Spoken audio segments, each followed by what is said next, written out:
The terms competition and productivity have filled the minds of policy analysts and economists in recent years. But what does it all mean for Canadian consumers? Authors Denise Hearn and Vass Bednar explore these concepts and the growth of corporate consolidation in their new book. It's called The Big Fix: How Companies Capture Markets and Harm Canadians. Denise Hearn is a resident senior fellow at the Columbia Centre on Sustainable Investment at Columbia University. Vass Bednar is the executive director of McMaster University's Master of Public Policy program and the host of the Globe and Mail podcast Lately. And they join us now in the studio for more. Welcome. Nice to have you two here. Thank you, Steve. Now, you've been here before, That's Vass. right. I'm a newbie. Yeah. You're a newbie. It's your first time here. It is, But you live in New York. I live in Vermont, actually. Oh, Vermont. Sorry. Yes. You work in New York. Yes. But you're one of us. You're a I Canuck, am. right? You started your life in Canada. Yeah. Okay. So very proudly. That's allowed. Okay. Newbie gets the first question, okay? Sure. Competition, productivity, the buzziest words among analysts right now. Why those two words and why right now? Well, that's a great question. It has been on, at the forefront of national conversation. I think we all recognize that Canada has a productivity crisis, as people have called it. But really, it's a longer-standing trend, and it doesn't just affect Canada. It actually is affecting most OECD countries, where despite years of lots of stimulus from central banks, lots of fiscal stimulus from governments, many OECD countries are struggling with productivity and stagnant growth. And we think that one of the underappreciated culprits is the rise of monopolies and industry concentration. To be continued on that in a second. I understand why people who read the report on business in the Globe and Mail are obsessed with productivity and competition. Right. Why should the average Canadian or the average Ontarian care about it? I think the average person cares because they feel the effects every day in their everyday lives. And then we sort of have this mystery, right? We're like, in Canada, I wonder why firms historically underinvest in productivity-enhancing technologies. I wonder why we're not investing more in our workers or in research and development. And some people are starting to draw kind of more of a dotted line between productivity and competitiveness, as Denise is hinting at, sort of saying that our firms just aren't motivated to try harder because they don't need to. Consumers at the end of the day feel this. Yeah. That's the bottom line. Totally. There is a term you use in your book, which I confess I hadn't heard before. Yeah, right. K-A-Y-F-A-B-E. Kayfabe. What's kayfabe? We know you're a professional wrestling fan, Steve. Deep down. Yeah, so we actually stumbled across this. Vass and I, despite how we look, are not also, professional wrestling fans. But we found this analogy, which is in professional wrestling, all of the matches are pre-scripted. You have these characters that are invented with these fake rivalries, fake feuds. I got the quote right here. Yeah. You ready to go? Let's hear it. Sheldon, put this up. This is from the book. Kayfabe is the illusion of rivalry. It is what all of pro wrestling is built on: invented characters and storylines, fake rivals engaged in fabricated feuds, and staged events that are portrayed as real. Everything down to the last detail of a match and a wrestling season is highly scripted. It's a perfect metaphor for markets today. You really think that's what's going on in our markets? It's as bad as pro wrestling? Well, we do. We think we're living in the age of kayfabe capitalism, as we call it, which is the illusion of rivalry, where it looks like there's more competition than there actually is. So we've heard about the airlines, we've heard about the banks, we've heard about grocery stores, telecommunication. There's a lot of kayfabe, you would suggest, going on there. Where else are we feeling the corporate consolidation in perhaps less high-profile sectors? Sometimes I feel like the question should be, where aren't we experiencing it, right? In book publishing, right? In media, in newspapers, which we often talk about in Canada, and how that can kind of constrain our access to information. Even places like vet clinics, funeral services, right? We're seeing more consolidation, more of that ownership changing that contributes to that illusion of choice, the illusion of rivalry. So it might seem at first glance we're a little bit interested, right, in counting the number of competitors in a particular sector, as that's our key indicator.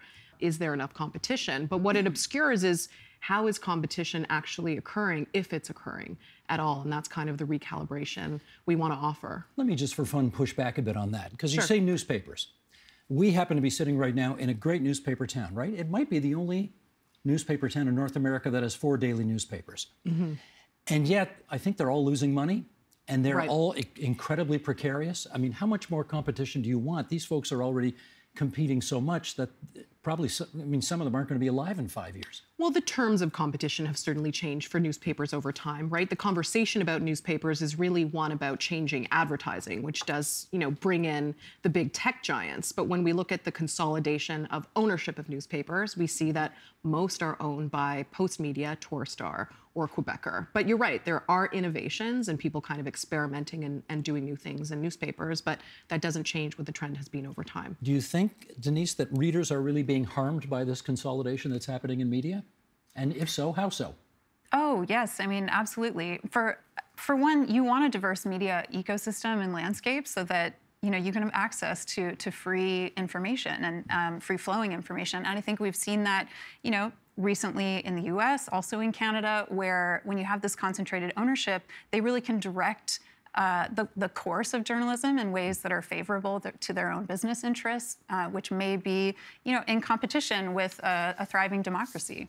One example was, Bezos, who owns the Washington Post, basically mandating that they couldn't this year endorse I was just a going to candidate. ask you about that. Yeah. Isn't that something? I mean, Washington it is. Post. The Yes. Washington Post Yeah. is not going to endorse a candidate for president. But we shouldn't be surprised, because this is sort of how the fabric of democracy gets undermined when you have corporate consolidation in competition with political democracy. And so that's the kind of conversation we want to bring forward. Is this can feel esoteric, it can feel a bit sort of technocratic sometimes when we talk about these policy issues, but they really affect us day to day as consumers, as workers, and as citizens, most importantly. And you're not buying the explanation from the publisher of the Washington Post that nobody really, no, he didn't say this, this is my view. Nobody cares about editorials in newspapers anyway in terms of who they're endorsing. And a newspaper really shouldn't be in the business of endorsements anyway. It should really be in the business of reporting. That's the explanation. Is it just a newspaper? I mean, that goes back to, I think, our ownership conversation and who owns what, and kind of increasingly how these assets are part of ecosystems. Back to the harms for consumers. It's not just price, right? Often price is an entry point to these bigger conversations about market power, but it's also the kind of journalism we need in terms of more diversification, more storytelling about corporate concentration in Canada. In the US, yes, we can talk about their population differences, et cetera, and Denise is a dual citizen, as you heard, but there are reporters with dedicated beats that report on corporate power and kind of act as a check and balance. And we don't really have that in Canada. No. Our storytelling is in fits and starts and pockets. It's important, but it is something we need more of too. What's the Cineplex story? Oh my gosh, how much time do we have left? Cineplex has been fascinating us. So Cineplex owns and kind of controls access to about 75% of the movie cinema marketplace, which would really make the banks blush because the big five have about 85%.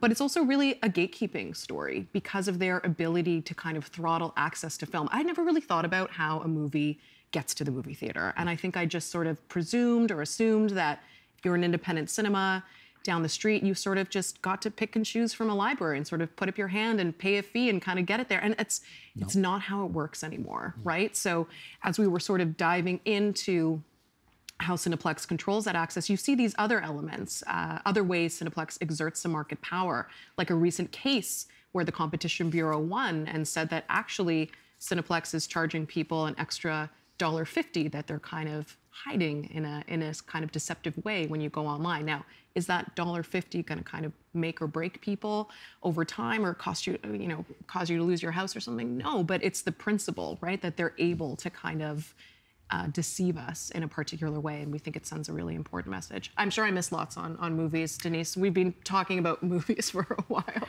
Well, I was just going to add, I think the Cineplex case is a great example where it's controlling access to markets, right, for independent cinemas. They don't have equal access to the same markets. And we see that all across the economy, and that makes it really difficult for entrepreneurs. And that's back to the productivity question. I mean, we have 50% fewer startups than we did 20 years ago in Canada. We have 100,000 less startups now.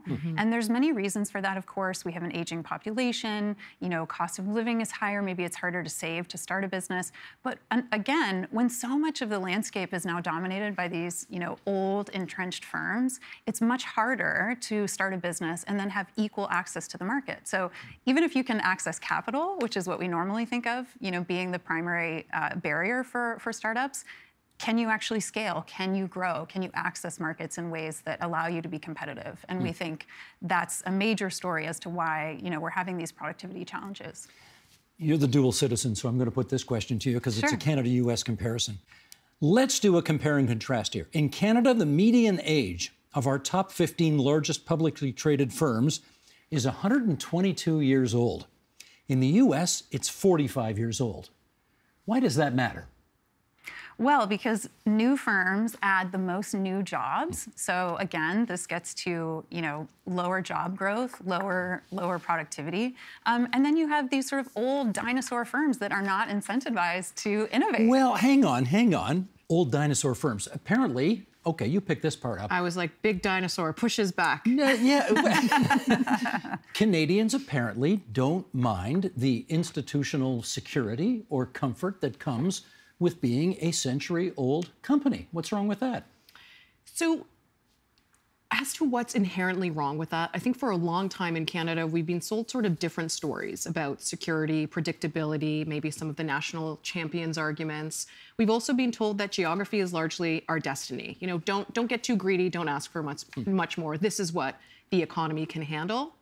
But again, in terms of stifling entrepreneurship, potentially deceiving consumers, limiting choice, having impact on workers too, there are all these really fascinating intersections of consolidation that, again, go far beyond price. And for most people, price is a very natural entry point, and it's an important one, but it's not the only one.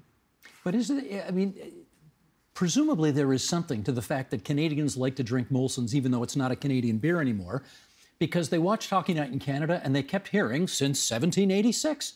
And they kind of like the fact that there's a beer that takes them back to the days of their parents and grandparents and great-grandparents and great-great-great-great-grandparents. Sure. Is that okay? Of course. I mean, I think we're not, anti-storied firms that have earned their market position over time because they're offering fantastic products and services, and maybe there's a nostalgia effect. But I think at the same time, what Vass and I try to cover in the book is that, a lot of the companies that we sort of think about with this storied Canadian history, Hudson's Bay Company is one example. Again, really not a Canadian company anymore. Right. It's not.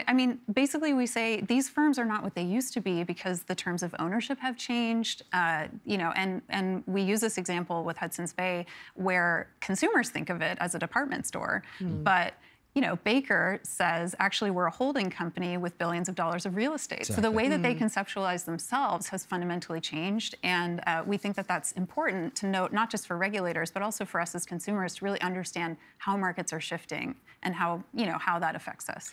Let me play off that with another excerpt from the book. Sheldon, if you would bring the graphic up, I shall read along for those listening on podcast.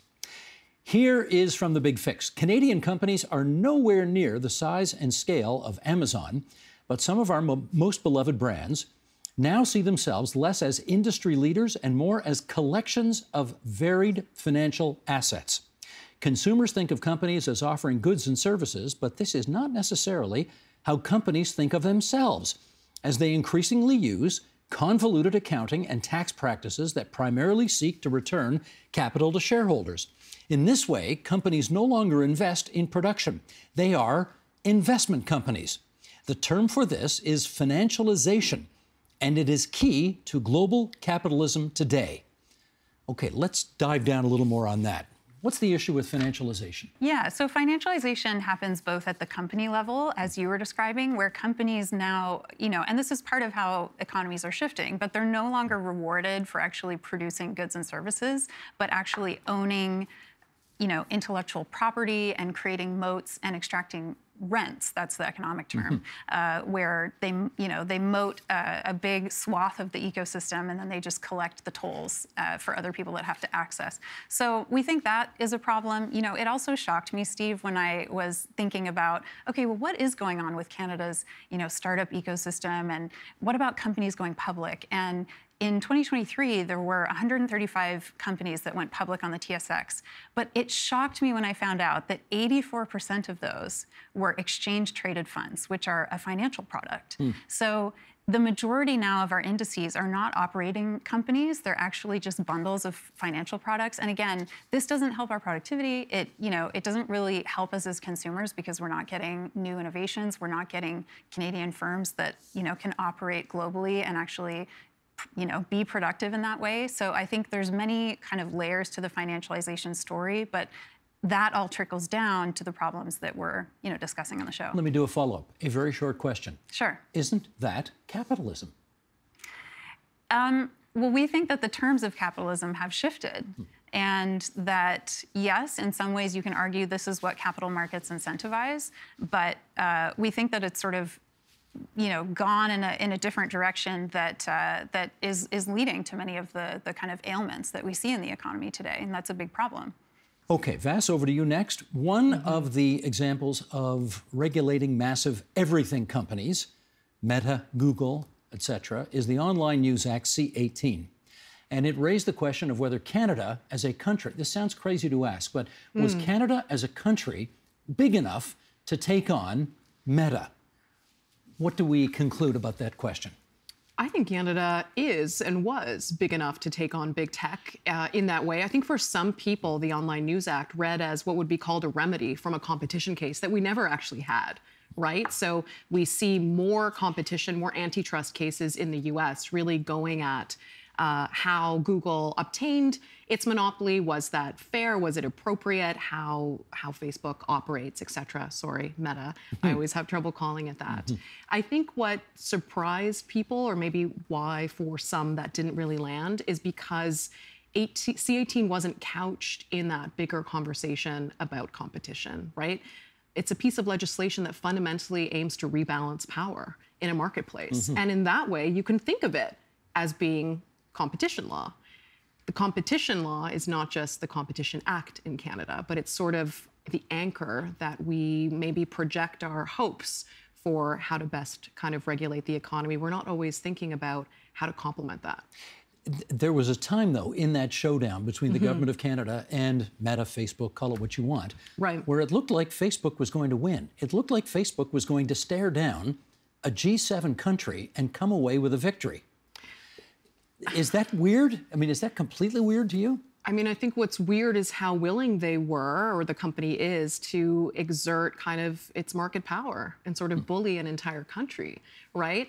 The companies wanted to set the terms of competition by themselves. We saw that they were happy to write checks and contribute money, very important money, to Canadian journalism, but they didn't want to be restrained or restricted by how the government thought those funds should be allocated. They were more interested in picking winners themselves. And that's part of the recalibration that Denise and I offer, right? This kind of fake, part of the kayfabe, right? This fake kind of opposition between free and fair and idealized markets, and then markets where government kind of gets in the way. Typically in areas where we don't have capital G government intervention, private firms are more than happy to regulate and set the terms of those markets in their favor. And I think that's what we've seen with big tech and news media. I'm sure we all remember at this table here, there was a moment when Mark Zuckerberg was testifying before Congress, and I can't, might have been Orrin Hatch from Utah, the senator, who asked him, wait a second, Facebook, you give this away for free, so how do you make any money? How is government supposed to regulate, challenge, force competition upon these behemoths when they really don't even understand the business model to begin with? Well, I mean, if you're into conspiracy theories, I have heard that, if you were Meta or Facebook at the time, you would have paid a fortune for that media moment, right? Because it basically convinced an entire generation that government was incapable of regulating.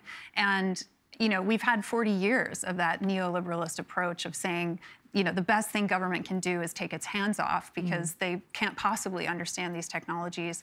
And, thankfully, I think that's shifting. And as Vass said, markets have rules, and they can be set democratically, or they can be set by de facto private regulators. Take your pick. And we think in Canada and in the US and, all around the world, as you say, these companies are now so large, they have market capitalizations bigger than many nation states. And we need strong, government regulation and law enforcement to ensure that companies can't just sort of ride roughshod, around in any country as they wish. And I wish there was a different solution. We're not saying that we want to be overly interventionist or that we're advocating for more red tape, but we're saying, markets need to be fair and free. And if you are a capitalist, then that means that they have to have guardrails, and those have to be set, by the state. And this is not unprecedented. I mean, I remember when I was a kid, Ma Bell was in charge of everything, and I don't know, what was 40, 50 years ago, they came and they broke up Ma Bell, which nobody thought would happen. Is that what you're advocating here? Do we need to break up the FANGs?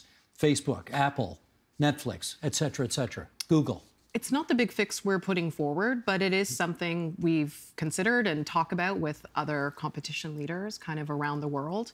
Fundamentally, we're advocating for a recalibration of that entire competition conversation. So what does that look like, Vass? Yeah, what is recalibration? What does it look like? I mean, on this page. I was like, zoom in on me so I can read you part of it. I mean, part of it is this whole of government approach, right? The big fix is fundamentally a triple entendre because we wanted to have a little bit of fun.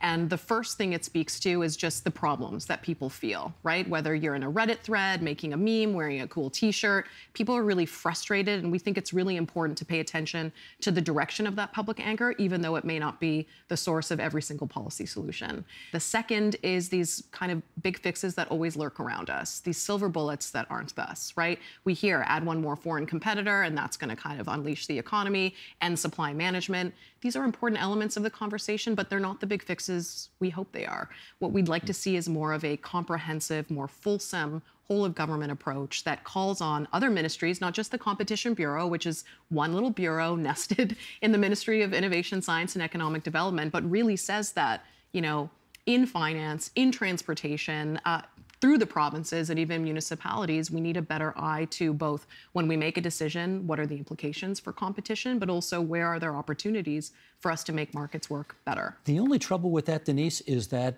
that's not how government works. Government works in silos, right? Overwhelmingly, the Ministry of Health doesn't talk to the Ministry of Community and Social Services, so they can't take a whole of government approach to problem solving because they're all living in their silos. So what you're asking for is actually something very revolutionary. How do you make it happen? Well, we do take inspiration from what happened in the U.S. under President Biden's administration, where there was an executive order which created a competition council with all the heads of different relevant agencies, so including Treasury, Labor, everyone was there, and directed not only additional research, but very specific itemized sort of agenda items that each ministry needed or each agency needed to go and do, and then.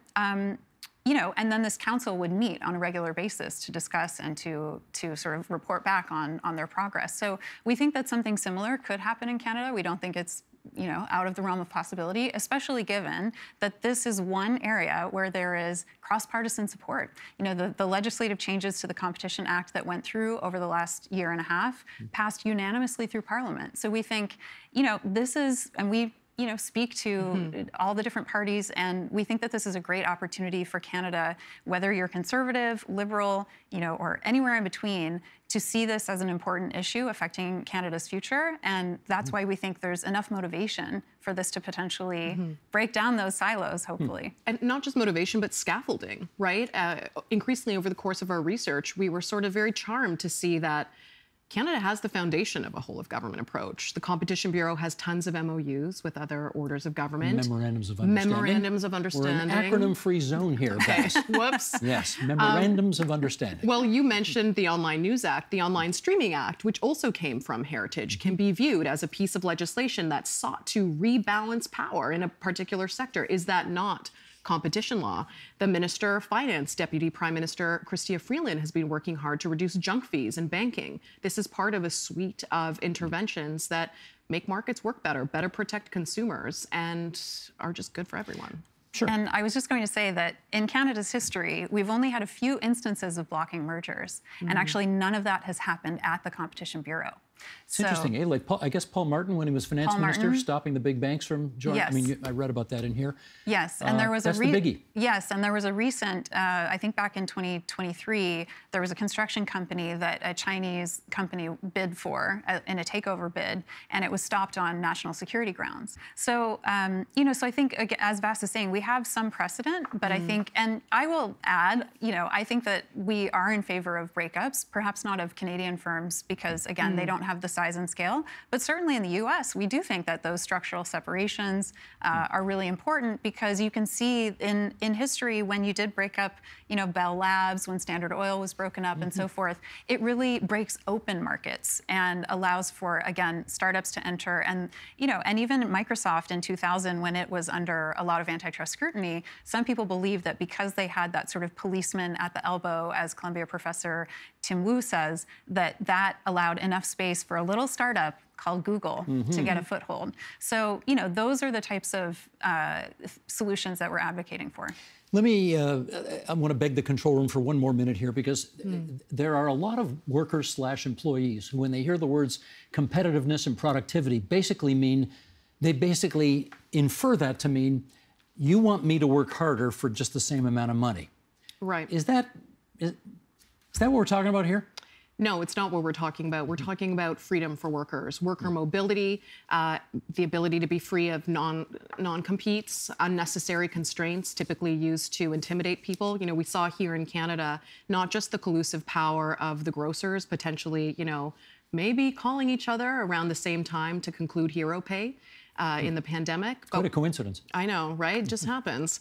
We also saw Tim Hortons franchisees, you know, staying in touch, so that you could not take your labor and skills to a Tim Hortons in kind of the same neighborhood or same geography. Now, these lawyers will tell you these aren't enforceable under Ontario law, et cetera, et cetera. Ontario has since banned non-competes, which to us seems like part of that whole of government approach. But really, these are tactics that firms use to intimidate people and constrain their freedom. Gotcha. The Big Fix is what the book is called, How Companies Capture Markets and Harm Canadians. It has brought Denise Hearn and Vass Bednar to our studio here today, for which we are grateful. Thank you, you two. Thank you.